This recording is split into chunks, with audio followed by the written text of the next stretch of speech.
Well, ladies, thank you for joining me. So I am joined by Jennifer, Susan, and Amanda, and we are here at AAMI Sterilization Week. So why don't you start us off a little bit, Jennifer, with who you are and what you do? Sure, yeah, most people call me Jen, so if you guys want to call me Jen, that's great, you all do anyway. So I am currently the DuPont, I believe is it representative to AAMI? Like the That's correct. Yep, so I'm the representative to AAMI from DuPont. I am the Working Group 7 chair in the Sterilization Committee. I'm also a U.S. expert out to the ISO TC 198 Working Group 7 group. Outside of AAMI, I'm active in the community. I'm currently the chair of Institute of Packaging Professionals Medical Device Packaging Technical Committee. Easy for you to say. I know, right? It's like, it's a mouthful every time. And then I'm also a board member of Institute of Packaging Professionals at the national level. And I'm also the chair of an industry group called KIP, Kilmer Innovations in Packaging, which started coming out of the 2019 Kilmer Conference that Johnson & Johnson hosted in Dublin. And I'm also active in ASTM. I'm a subcommittee chair on the F2 packaging committee. So, fantastic. yeah, 30 years gets you Wow. involved. All right, well, that's all we have time for today. I Thank know, you, right? ladies, for, no, I'm just kidding. Susan, tell us a little bit about you. Well, you could call me Sue, Okay, Sue. and I am a clinical educator with Healthcare Sterile Processing Association, HSPA. Previously, we were ISHM, IHCSMM, and I like the new acronym better, by the way. I do too. It's easier. Everybody, Yes. yes, It's yes, much easier. everybody likes that. Yeah. So I'm the co-chair of Working Group 40, which everybody knows for ST79, steam sterilization and sterility assurance. And also currently it's really exciting that we are developing a new TIR, Technical Information Report, on external transporting of healthcare processed items. So I'm currently co-chairing that also. It's really great. There's a lot of great feedback and engagement in this new document, and I think it's going to be a great document when it comes out.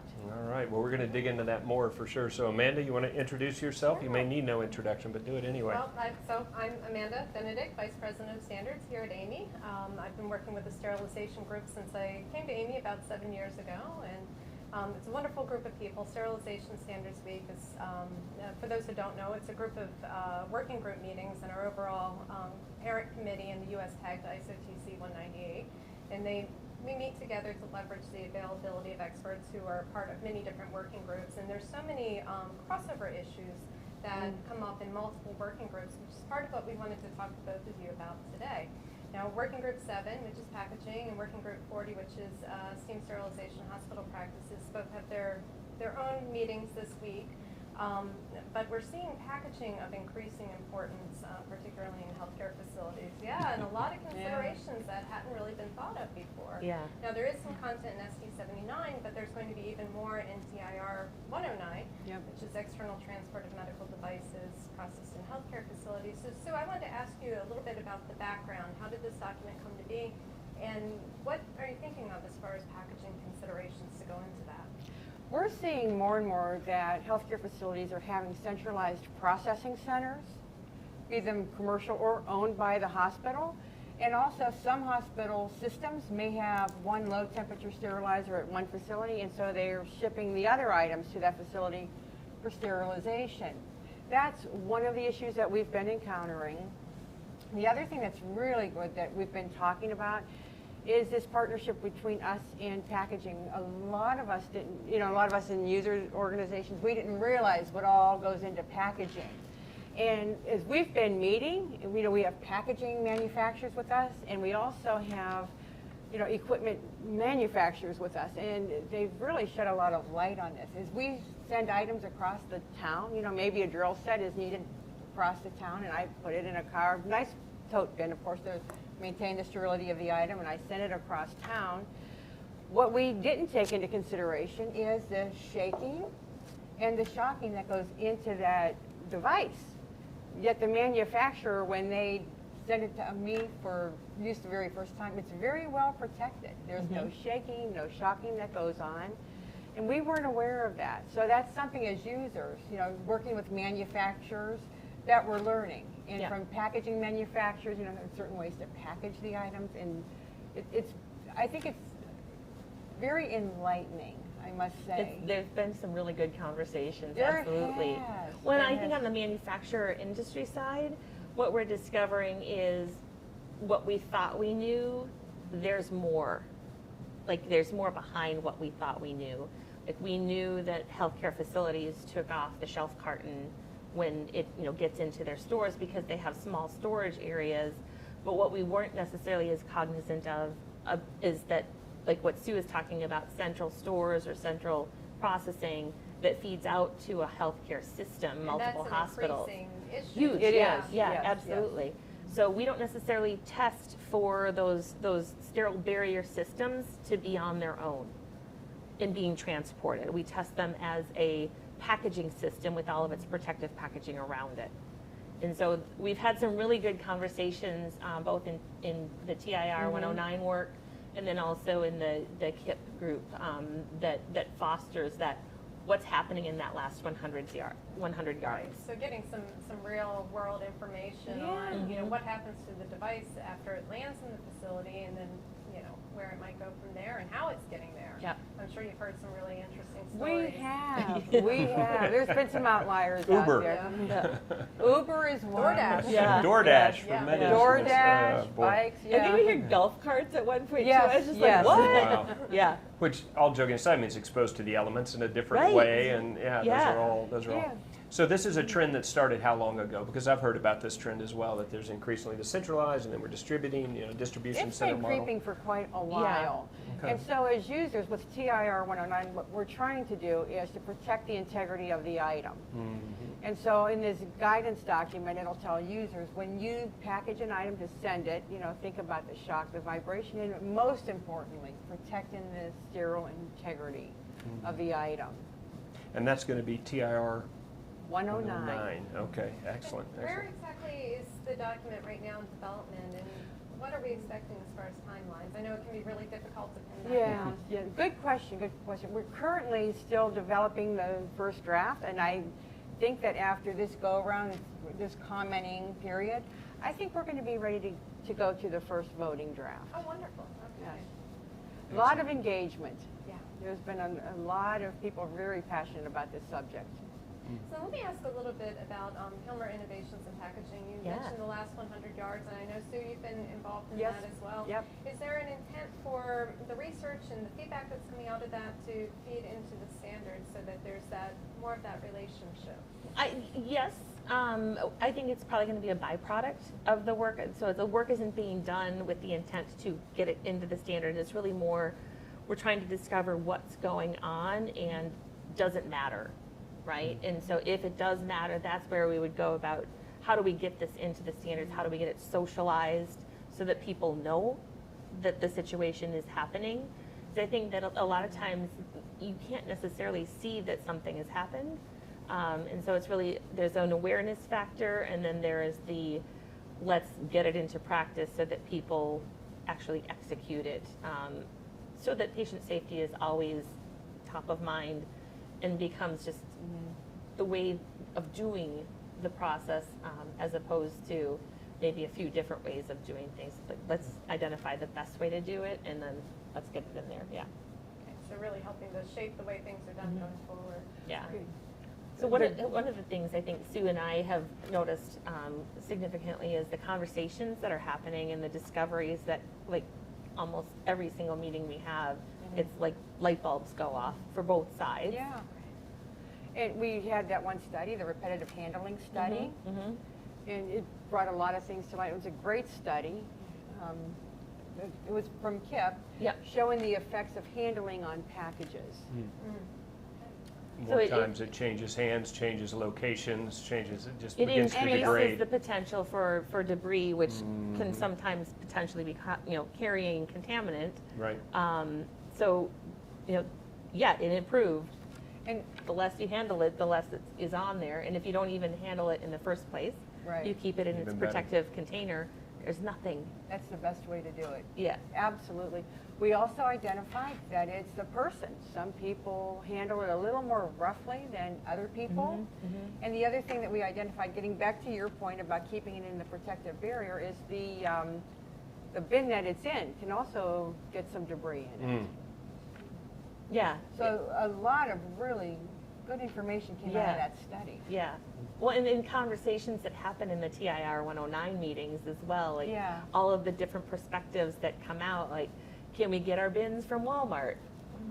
It kind of stopped the conversation for a second while people thought about that, right? Because you don't think about it when you're doing it, and then you pose the question in this arena where everyone has a focused interest in the topic, and it was kind of like this deep, heavy pause, like, is that okay? And if it is, how do we prepare that bin to make sure that it can do what it needs to do, and how do we then keep it clean? You know, because the first time you use it, it's probably quite clean, but then you're going to use it over and over and over again. So how do you do the maintenance on it? When is it time to retire that bin? All of that, like those questions, they just kind of snowball. So will the TIR actually cover that full breadth? I mean, you're talking about a lot of, it sounds like end-to-end kind of That's it, process exactly. review. So it's going to cover all of that. We want to provide perfect guidance for our users so that any question they have, it will be in there. Like you said, from end to end, anything that they could possibly think of. We're adding an annex on monitoring the transport as it goes, you know, monitoring it for temperature, humidity, and even vibrations. And there are devices that can do that. And again, that came out of this conversation. Manufacturers do this all the time, but as users, we didn't know that that was something that we could monitor. And manufacturers say, we do this all the time. So those are the great conversations that we've had. And this new guidance document will provide information on how to do that. You know, that it's available. You know, different parts of the country may need it more than other parts of the country. And I know where I live, the shock and vibration of the town roads. Yeah, it varies city to city. Absolutely, it varies city to Absolutely. city. It's interesting as we worked with some of the manufacturers of the devices that they said, you know, we designed this to go over your smooth hospital hallways, not over your bumpy roads. So, you know, it's really been a great conversation, and we're developing ways to help to transport the devices to keep them, you know, from breaking, and also to maintain the sterile integrity of the item. Yeah. And I want to highlight something that Sue said, which is that it is a guidance document. It's a technical information report, so it's gathering all sorts of information that's out there and then providing some recommendations on how things should be done. So helping to really establish, you know, a lot of, I guess, how-to. Yes, You know, yes. especially for organizations that have no background in this, facilities that, you know, just haven't really considered it to this point. Absolutely, yes. And where KIP can come into this is where there are certain situations like we think this is the best way to do it, but there's no data to back it up. And so KIP is really focused at, let's put the data behind what the practice is so that we prove that that is the best way to do it. So that's where KIP can back TIR 109 a little bit. Hence the repetitive handling study. Yep. Excellent. So we know we've got the document coming soon. I can never commit exactly, but we're getting to the point where we may be near a ballot and a vote on that. Certainly I'll want to follow up with you all to figure out what kind of education we need to put out there to support the document once it's published, et cetera. But what about folks that might want to get involved now? So I assume they can come to AAMI.org and find out about the standards program. And who are the types of participants that you guys would like to see engage more? We've got end users, we've got manufacturers. Is there any granularity you want to give to that, or is it just sort of anyone that's interested in this topic? I think that at the very tip of the iceberg is if you're interested in the topic. And one of the things that we've been talking about in the meetings that we've held so far today is it's that desire to be a part of it, right? Because we've all been part of a team where there's that person that is there but not contributing, right? And so that's probably one of the biggest things is, like, if you want to participate, that's fantastic, but participate. Right. Bring Right. yourself. Yeah. Right, Yeah. absolutely, absolutely. Well, what other topics, if any, do we need to cover while we're together? Any other deliverables coming you want to touch on now? Or Well, there are, because there's work going on within the packaging group.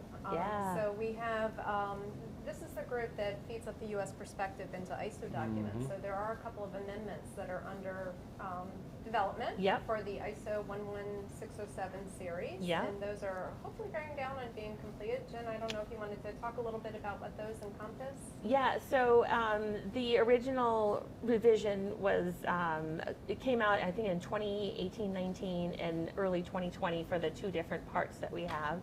And it was immediately made known to us that from a harmonization standpoint, we did not have enough information in there for risk assessment or risk management. For SENS requirements, the European Union requirements. Yep, yeah. exactly. And so over the last couple of years, the ISO experts of different countries around the world have been creating some additional annexes to the documents to provide support to the users of the documents on how to go about executing the best risk management practices that they can.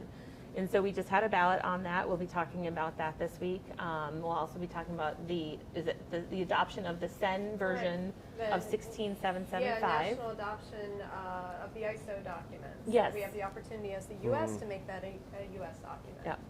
We have a couple of new work items that we're going to be looking at to potentially starting. So I'm not going to say more than that because we haven't discussed it with the U.S. group yet. But there's some potential new items coming up as well that will, again, aid the manufacturers in providing the best packaging possible to aid the patient.